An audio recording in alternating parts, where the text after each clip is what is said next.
You are listening to the Horse Radio Network, part of the Equine Network family. What a beautiful day for horses in the morning. You are listening to the number one horse podcast in the world. Here's your entertaining look at the horse world and the people in it.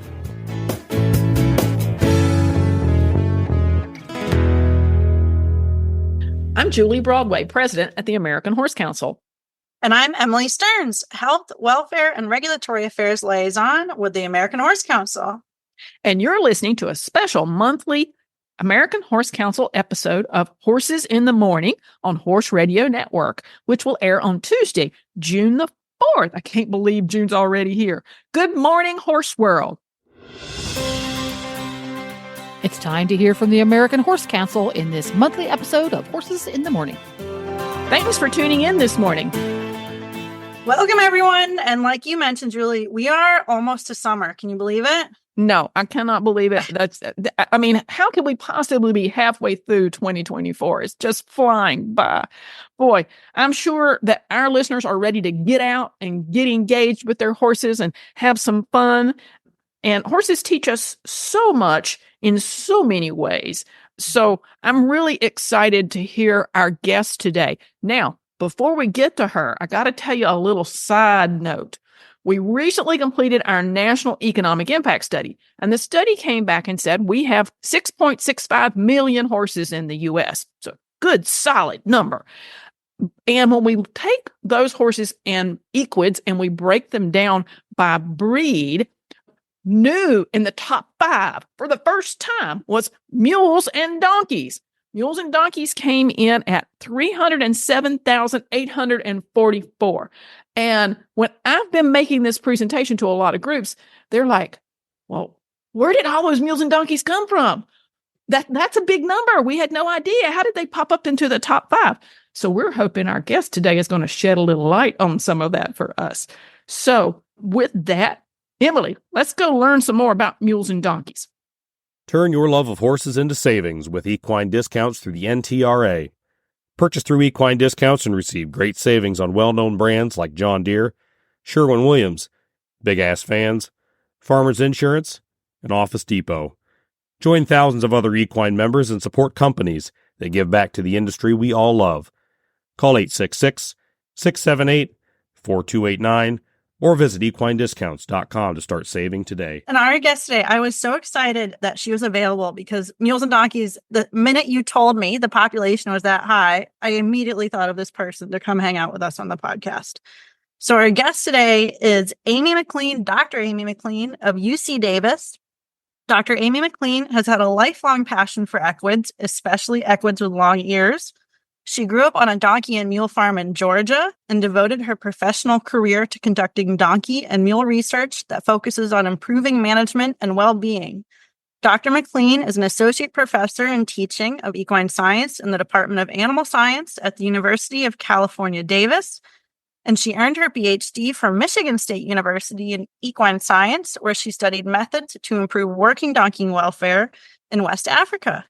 Since earning her PhD, Dr. McLean has worked in 28 countries, leading many research and teaching programs with universities and non-governmental organizations.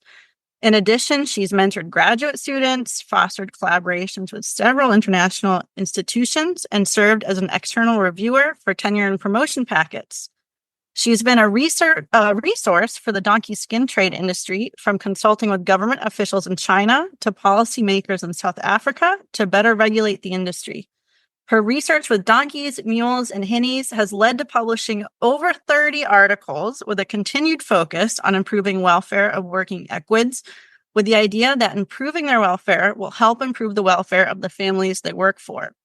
Her list of publications include a chapter in 2019 in Vet Clinics of North America on donkey and mule behavior, and 5 additional book chapters, including one for Temple Grandin on working equid welfare.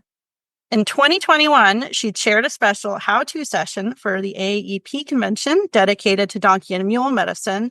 And on top of her international experience in research and teaching, she's an avid professional horseman with many accomplishments, both as a competitor and a coach. serves on multiple boards for mule and donkey organizations, and volunteers for Equitarian Initiative, which focuses their efforts on working equids in Central and South America. In her spare time, which I am very genuinely impressed that she has, she does yoga, likes to eat, travel, and play ball with her Jack Russell Terrier Boone Pie, and is also a huge college football fan and follows the Georgia Bulldogs closely. So, Dr. McLean, thank you very much for joining us today. Thank you, Emily, for having me. And thank you, Julie. It's really a pleasure to be here and to get to talk about my favorite topic. I'm so honored that you recognize that mules and donkeys are a growing population in the United States. And I'm so impressed with the numbers that filled out the survey. And they're the fifth largest, equid out there. That's really exciting. So thanks for having me. Well, it's so funny. We feel bad. We're the American Horse Council. We were formed in 1969 with that name. So that's our name. That's our brand. But I'm constantly asking, don't you care about mules and donkeys? I mean, your name's Horse Council. And we're like, oh, it would be way too much work to change the name of the organization at this point in time. But we do care about mules and donkeys. And we're so excited that they stepped up and really filled out the survey this time for the study. Yeah, that's fantastic. Why don't you start us off by telling us what you think the biggest differences are between mules and donkeys and horses? Because we probably got some listeners out there that are curious about what those differences are. Yeah, that's a great question. Well, likely the biggest difference you would notice right off bat are their large ears. And I personally love their big ears. So donkeys have large ears because it helps dissipate heat because they're a desert creature. And when you see mules, they have a combination of horse traits as well as donkey traits. So their ears are not as big as the donkeys, but they're definitely bigger than horses. So I think that's probably one of the first most noticeable difference are the ears. They have a more elongated face. Donkeys have a lot of width between their eyes, so their forehead's quite wide. If you ever have the opportunity to see a donkey baby, you'll see this fluff that's on their forehead that's absolutely adorable. It just kind of complements the large, width in their forehead. I tend to think maybe there's a possibility that donkeys and mules might have larger brain capacity since that forehead and the head generally is larger than horses. And that even gets to some difficulty sometimes in fitting tack and equipment such as halters and headstalls for them because that anatomy is different. Some other things that are different, just again, with the head, the first thing you notice with a mule or donkey, they have really large brown eyes. So to me, again, that's kind of captivating, these big, large eyes. And then the actual bone structure that covers those eyes is much thicker. The occipital bone is thicker, covering the eyes for protection, which again would be important if you were in a sandstorm in the desert. Nostrils are actually a little bit smaller compared to horses. You'll also see more whiskers on their muzzle, and they use the muzzle to really, and the upper and lower lips to forage. We think mules and donkeys are both more browsers than foragers, so they'll browse out and seek plants with higher nutrient content. Just a few other obvious differences when looking at, again, their anatomy. Their hooves are more upright because that's more conducive to a sandy environment so they don't sink. Horses have wider, flatter hooves coming from a plains area. The tails are different. Donkeys kind of have a tail like an elephant, so it's like a switch. There's not a lot of hair on it till you get to the bottom of the tail. And mules are somewhere in between in their lengths of tails. Some of them have short necks. A lot of the donkeys are shorter in their neck area. So it's something when we're breeding for mules, if they're riding mules, we look for donkeys that have a longer neck, different angles to their shoulders and hips. Another kind of key difference, a lot of times their withers are not very prominent. So you look at the top of their shoulders and they're kind of more round. And just one other kind of obvious difference is their hair coat. So a donkey's hair coat is really kind of thick and rough. And that, again, is conducive to a very hot climate and dissipating heat. And the mule's somewhere in between horse hair coat and a donkey hair coat. So those are just a few of the obvious differences. And then if you ever hear a donkey or mule talk to you, they bray, they don't whinny or neigh. And the mule is so interesting because it's in between the bray and in between the whinny. So it's still considered a bray. That goes back to anatomical features of their trachea and their esophagus and why they have more of that whistle deep sound. But yeah, that's not another big noticeable difference. Oh my goodness. Now when I see them out in the field, I'll be able to pick them out better. Yeah, just a couple things, right? Just a couple differences. Tell us a couple of the different ways that mules and donkeys are put to use. What kind of jobs do mules and donkeys do around the globe? Because you've studied all around the world. Yeah, that's a wonderful question. Traditionally, we think of donkeys and mules both as work animals or literally beast of burden. And I think it's really fascinating when you look at the history and the domestication of equids in general. We believe the donkey was actually domesticated about 5,000 years before the horse, and they were used as pack animals, and they were so important to helping humans move further distances and pack all their belongings on the back of a little donkey. So they initially started out as a pack animal. And then later on, they started crossing donkeys and also wild equids like onagers with horses and producing a hybrid species such as the mule because they combined the best traits of both. And so they were, again, very likable and appropriate for pulling carts and wagons or carrying heavy loads on their back.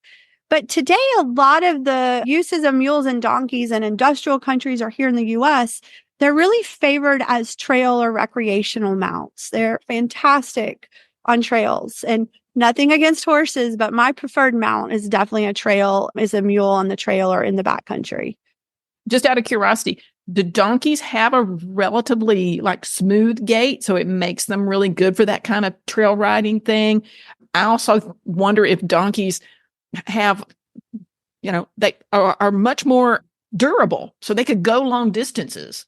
Yeah, those are great questions. We actually have a muscle study we're doing right now looking at different muscle types in donkeys and mules. And our population of mules were actually race mules that raced on a track. They raced on the circuit, same as thoroughbreds and some of the quarter horses here in the West Coast. So that's another avenue and use, or also the show and the racing side of the mule industry. Mules, not so much. Donkeys are smooth as well, but mules seem to be the more favorable mount on the trails. And in terms of their gait, it really depends on the heritage of the horse side that they're out of. The same true for the donkeys. There's about 200 breeds of donkeys around the world. And some of those donkey breeds are more athletic than others, just like when we compare different horse breeds. So a lot of that will go back to the breed of donkey that either the mule is from or the breed of donkey that you might be trail riding. Here in the U.S., we generally categorize donkeys based on their height. So breeds of donkeys have been established based on if they're miniature, if they're 36 inches and under, or if they're between 36 or 37 inches up to about 14 hands, that's a standard donkey. And then above that is a mammoth donkey. But those breeds originated from breeds that were brought over from Europe and Asia and other places. I had a question lined up, and then you just said there were 200 breeds of donkeys. And Julie and I think both just kind of went, okay. I can name 5 off the top of my head, and I think it starts with tiny, not so tiny, standard, and mammoth. And then because I'm a nerd, I always have loved Poitou donkeys, the French long-haired ones. That I think already will be more breed knowledge than most of our listeners have. Could you just elaborate on the 200 breeds of donkeys for a moment? Sure. I'm so happy y'all are fascinated with that fact, because I know I share in all of my equine science classes I teach. I try to share as many donkey and mule facts as possible because they are truly equine courses, not just about our friend the horse. But so I really want them to have this robust knowledge when they leave, because most of them want to become veterinarians and they can treat these different animals that walk through the clinic. But going back to the 200 breeds of donkey. So when the first president was here at the U.S., George Washington, he was given, you've probably heard this story, he was given a couple jacks to help breed and make mules to help promote agriculture and the growth and development of the United States. And the jacks that he received, they were from Spain. And at that time, it was actually illegal to sell donkeys from Spain. So Spain has about 6 different breeds of donkeys. Those breeds are found in different regions throughout Spain. And then also he was given a Maltese donkey from Malta, from the king there. But the first donkeys that were sent here were Catalonian donkeys and Andalusian donkeys. So Catalonians are from the northern part of Spain near Barcelona. So that's Catalan country. And a lot of the universities throughout Europe are involved in various endangered breed projects where they're trying to preserve these species of donkeys. But so the Catalonians and then the Andalusians is from the Andalusia region of Spain. And again, they're really prized in a lot of other countries. They're very proud of their heritage and preserving these bloodlines. And the Andalusians are great, kind of like a lot of the horses. They're very athletic, beautiful long necks, different angles to their hips and their shoulders. The Bois de Poitou that you mentioned from France was actually saved by a breed of donkey in northeast Portugal called the Mirandes and another Spanish donkey breed called the Zamora, which both have the long hair coat. And those breeds are less known of. I think maybe they're not quite as sexy as a French breed of donkey, but they're all related. And those two breeds actually saved the Bois de Poitou in France. And there's also a couple other French breeds. Another favorite I have is the Pyrenees that comes out of the Pyrenees mountain region. They have beautiful long ears. They probably have some of the longest ears of the donkeys. And again, a longer neck. They're pretty athletic donkeys. Very cool. So if you were talking to someone like myself who, and I'll preface this by saying, tell a little anecdote. When we brought the horses home to the farm, the condition was that my husband got a pair of miniature donkeys who I have yet to fulfill that mission yet. And he reminds me of that on a constant basis. But what would you recommend to someone like myself, or perhaps a non-experienced horse person, if they're interested in purchasing or somehow acquiring mules or donkeys? What's some things they need to consider that might even be different from owning a horse? Oh, it's a wonderful question. And I've not met your husband, but I like him already since he's a donkey person. That's wonderful. And that's what's so interesting is so many people that are attracted, especially to donkeys, not as much mules, but they've never had a horse before, but they just love donkeys for some reason. And I think a lot of that goes back to their natural and docile personality. I've had a lot of students here at the university that are less timid around the donkeys than they are the horses. And a lot of that, again, goes back to their behavior being more a fight, freeze versus the flightiness and jumping on top of the student when they do a procedure wrong. But I think the biggest thing I could share with somebody who gets their first donkey or mule is one, not to overfeed it. Donkeys are very efficient in consuming nutrients and then metabolizing them. And then they save that extra energy as a form of fat. Because again, they came from a desert. There's only a very short growing season in a desert. So they're very efficient. And it's probably one of the biggest problems we see here in the US are overweight donkeys and then laminitic donkeys. The mules, again, because they're a hybrid and depending on their horse heritage and then also even the breed of donkey, some are extremely efficient in terms of metabolizing different food and then others aren't. So weight is still a concern, but not to the concern that we see with donkeys, especially our miniature or standard donkeys. I would suggest, and most owners who do get mules and donkeys are very proactive in trying to learn as much as they can. So when their veterinarian or their farrier shows up, they're educating how to treat and advocate for their animals. And I do think that's important. There's some great resources out there now. So the Vet Clinics of North America in 2019 dedicated a whole book, and it is more of a clinical approach to the care of donkeys and mules. It still would be helpful for a first-time owner. There's a lot of great information on the Donkey Sanctuary website. They have a donkey university. So I think that's helpful. We're coming out actually with a textbook next year that will include about 35 colleagues from around the world who are experts in donkey and mule medicine and management. And to my knowledge, it's the first text that's going to include this kind of real medical approach. So hopefully that'll be available in another year and that will be helpful. But I think that's the biggest thing. Educate yourself. Do be aware of where your source of information is coming from. But there's a lot of scientific-based information now. They're not horses with big ears. And any noticeable changes you see in their behavior, off feed, not hanging out with their friend, you want to be concerned with pain, colic, something's not right. Okay, so you have to settle one thing for me.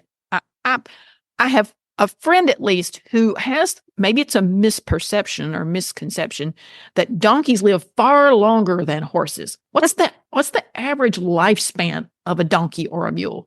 That's a great question. A lot of people claim that. And they're on record. You do see some that live to be 35, 40 years old, but I think we see that with horses as well. I don't know if that's ever truly been proven that they're going to outlive a horse.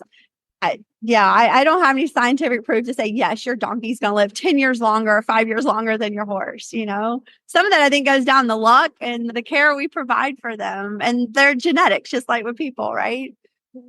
My neighbor's donkey lived to 45. See, yeah. Well, I worked in a breed registry for many years, and I can tell you that most breeds here in the U.S. think that horses have generally a 30 to 35 year kind of lifespan.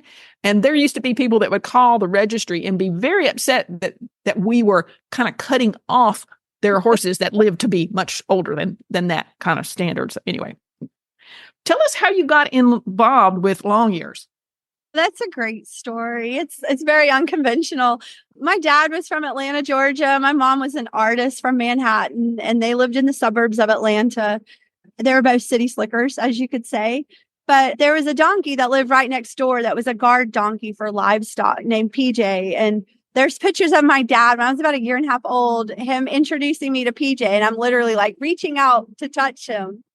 And I just kind of laugh and say, well, I guess I was imprinted with long ears at birth. But he told my mom, hey, we're moving to the country and we're getting a donkey and mule farm. And the city slickers did that. And it grew from a hobby into a business. We started raising donkeys and mules. My family actually specialized in gaited mules that were crossed with Tennessee walking horses. And they were very popular trail mounts because of their smooth gait. We showed all over the country. My dad would judge some. We stood different jacks. We did get into the Poitou donkeys and trying to preserve that breed. We had a couple of herds at the end of our farming days. But yeah, that was how. And then how I made this into a career also has somewhat of an interesting story to her. At least maybe I'm biased in thinking it's interesting. In 1988, we produced our first mule foal, and she was really sick. Again, my parents didn't have a background in equine science, and they had very little information. In the early 80s, there wasn't a lot of information out there, especially on mules and donkeys. So we had a foal. She was really sick. Vet came out a lot, and he kept saying, well, if it was a horse, it would have died. If it was a horse, it would do this. And so we had all these unanswered questions. So I thought early on, I was like, and we ended up naming the foal 88. And she had now some that would have been pretty easy to treat. Klebsiella pneumonia. It's just a bacterial infection, probably failure of passive transfer immunity, but we didn't know. And when I went to Michigan State in 2006, that was the door that opened so I could start studying donkeys. There was a fellowship to do research in Mali, West Africa to improve livestock production. And I had a dairy background as well, which is interesting how that kind of then twisted into some donkey research. But I suggested doing dairy studies. I thought that'd be really important in a developing country. But I mentioned the donkeys. I mentioned there was probably about 2 million donkeys, and we don't even know what to feed donkeys. And that's what Michigan State was really interested in because it was novel research that had not really been conducted. And that's just 2006. It's 24 and we're halfway through it. So less than 20 years ago, we didn't really know how to feed donkeys. And you think about it. And they've been around for thousands of years and were domesticated before horses. So those were some of the research questions we started to look at. We looked at insulin resistance, started to do some exercise physiology studies. Nobody knew what the heart rate of a donkey was. There's a little bit of published information, but even the body temperature of a donkey is different. So is a mule than a horse. So some of those very basic research questions since my PhD. And that was the first time I had traveled out of the country as well. So that was really exciting. And it was a real immersion into travel, going to West Africa. And it was wonderful, wonderful experience. But it's opened the door to do more donkey and mule research. And very basic research a lot of times is what we do. Like, what's the body temperature? We just finished an EKG study in mules because, again, we have a little bit of information on their baseline heart rate, but what does our heart rate look like over a 24-hour period? There have been EKG studies done with donkeys, but part of the interval is reverse of what you'd see in a horse. So if you're performing a surgery on a donkey and you don't know that the QRS interval has a different turn to it, and you're reading, the signs through the surgery, you might be really upset. Something's going wrong when no, that's what a donkey's EKG looks like. But what does a mule's EKG look like? So we're wrapping that up. So we're excited about that study as well. Do you see differences between mules and Hinnies? too, or mules of different breeds? Yeah, that's a wonderful question. So we did a little bit of research with mules and Hinnies because I'm fascinated with Hinnies. It was in, I think, 2016. That took place in Spain and Portugal. And then we also replicated the study down in Colombia. We did find a difference in blood chemistry values in Hinnies compared to mules and horses and donkeys. There's also a body temperature difference. The Hinnies' body temperature was closer to a donkey. So a donkey's around 98.5. Of course, it fluctuates. But the Hinnie was closer to that, and the mule was closer to a horse's baseline body temperature. Heart rate was very similar. Mules and Hinnies and donkeys run higher than horses. So they tend to be, we think, more around 40 to 50. But our EKG study will help establish that better because now we have 24-hour readings on a group of mules. Yeah, there are some differences with the Hinnies.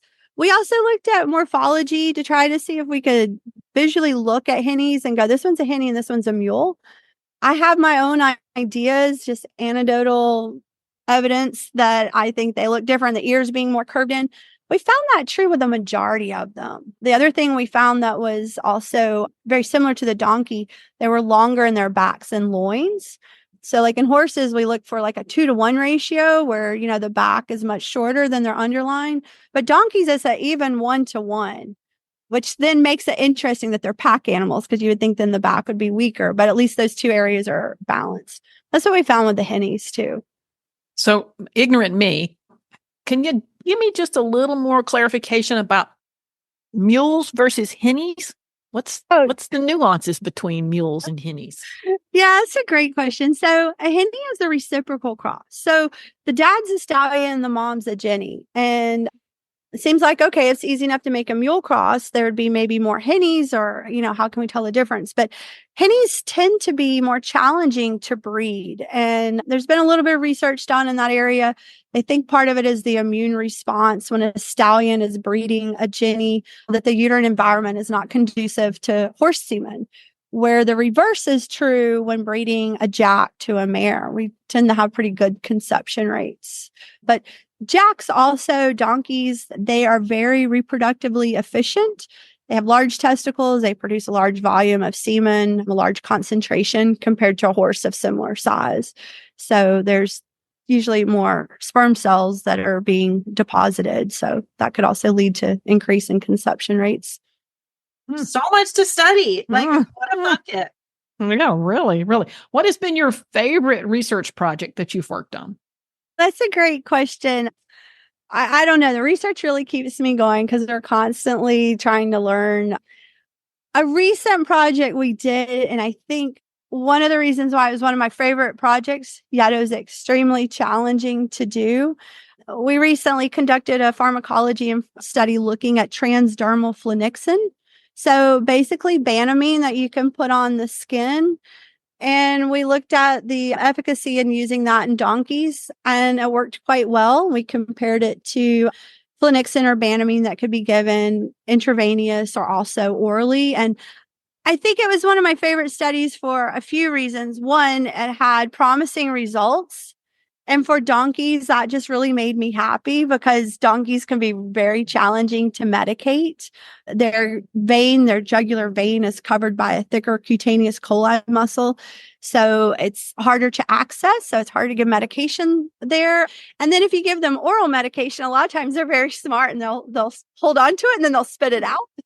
So this just made me really happy that this was a way to maybe help alleviate some of their pain, that any owner, any veterinarian could go out there and easily, apply this to the back of the donkey. And it worked. So the other thing that was really fun about that study, it was right after we were still kind of in the midst of COVID, trying to get back to some form of normality. And I had a handful of students that were helping. And the students started talking about how great the donkeys were. And by the end of the study, there was like 20 students helping because these donkeys were such wonderful research subjects. And so that was just really wonderful to see kind of the power of the donkey and how it affected these students. And quite a few of them today are now in vet school and they're in their last year of rotation and will be equine vets. And they always wanted to be, but I think the little donkeys just kind of helped them with their confidence. And I was really happy with the results. So that's cool.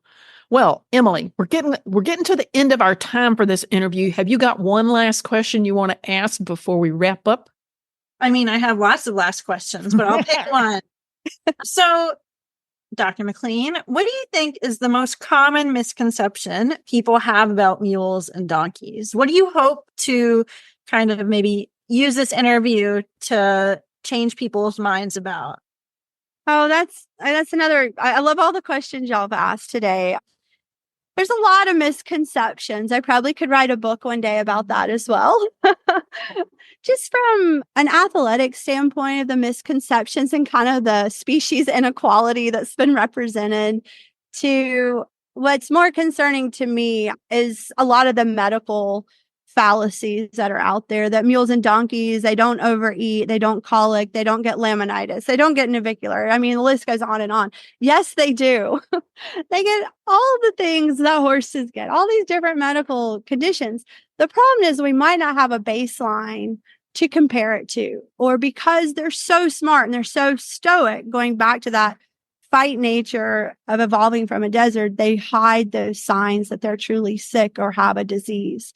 So that would probably be the biggest thing, is for new donkey or mule owners, get to know your animal, understand their behavior, and the slightest change is oftentimes the sign of a disease that's really advanced. And any disease that a horse can get, your donkey, your mule can likely also get that same disease. So yes, they're sturdier, they're stronger, possibly have a stronger immune response, but they still feel pain and they still get sick. So I just hope people will take that home and try to find the answers so they provide the best treatment for them. Well, Dr. McLean, tell our listeners, if they have questions for you, how can they reach you? What's the best way to contact you? Yeah, that's a good question too. I receive a lot of private instant messages on Facebook.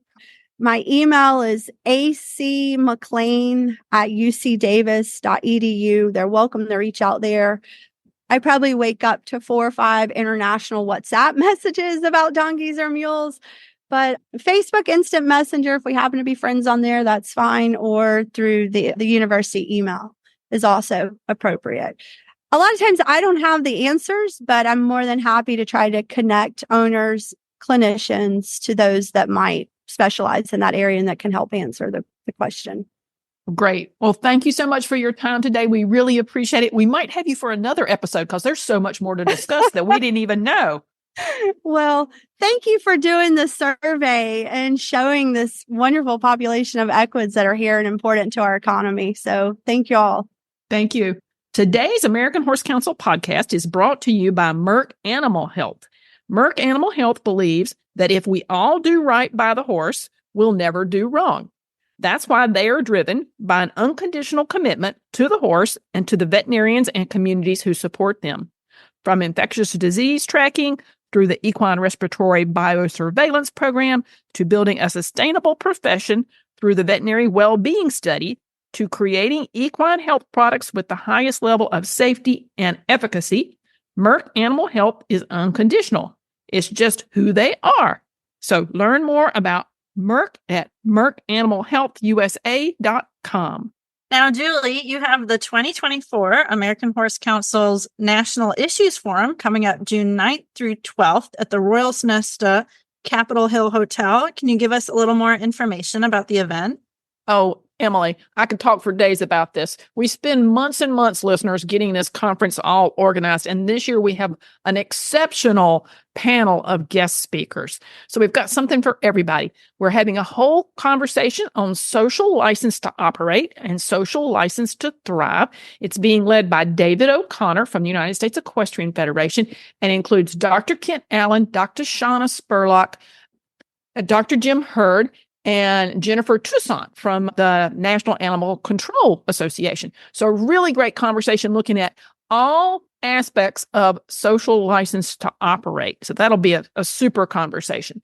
On Monday, we're going to have a really great presentation on what our industry needs to be doing to address the veterinary shortage. Emily, I think that's in one of your committees. Who's on that panel? That's in the health committee, and we have several different groups on that panel talking about the programs they have developed to kind of build up our current group of veterinarians out there across the country practicing large animal medicine. Awesome. We're going to hear a presentation from the American Horse Council's Diversity, Equity, and Inclusion Task Force, and that's going to morph into a presentation from the Outdoor Recreation Roundtable, who has implemented a program called Together Outdoors, which is about bringing people from different communities into the outdoor recreation space. So that's going to be a lot of good content there. I think we're going to learn more this year. We did it last year. We're going to learn more about environmental sustainability and specifically manure management. Now, Emily, that's in one of your committees. Yes, that is our regulatory committee. And we've been calling it behind the scenes, something I shouldn't say on the air, but the chat will be all about how farms and venues need to be thinking about how they're managing manure and different tactics they can be using to manage manure. Awesome. Just for fun, I'll throw one other out there for our listeners because we've got a wide variety of speakers. We're going to be hearing from Juliana Chapman, who is the tech equestrian, about technology for horses, for equestrians, for show managers, for breed associations. She's got lots of interesting apps to show us and some really cool things to talk about there. So we're really excited about that. And we have the head of the technology division for the U.S. Department of Agriculture that's going to be joining us to talk a little bit about some of the tech improvements that USDA is implementing. So that's just a small taste. Go to our website, which is www.horsecouncil.org. You'll find a complete lineup of all of our guest speakers. We are going to record some sessions, but not all. We are not offering a live stream this year. It just wasn't possible for us to pull all that together. But some great content that we'll be able, hopefully, to share post-conference if you can't make it in person. But if you can, come to Washington, June 9th through 12th. Not only do we have this great lineup of speakers, but we're going to be doing some visits with some federal agencies like U.S. Department of Ag and EPA and others. And we'll be going up to Capitol Hill and meeting with some congressional members. So lots going on for that conference that's coming up. And I am really excited for it, Emily, and also can't wait until it's behind us because, there's a lot going on. Yes, absolutely. So thank you for joining us today. It is always so interesting to hear things straight from the horse's mouth, or in this case, the mule or the donkey or the hinny. And if you want to know more about donkeys and our other fellow long ears, we'll provide Dr. McLean's email address in the show notes. So definitely check that out. We invite you to support our beloved industry and join the American Horse Council and earn a free subscription to our monthly newsletter and some of our other content that we publish.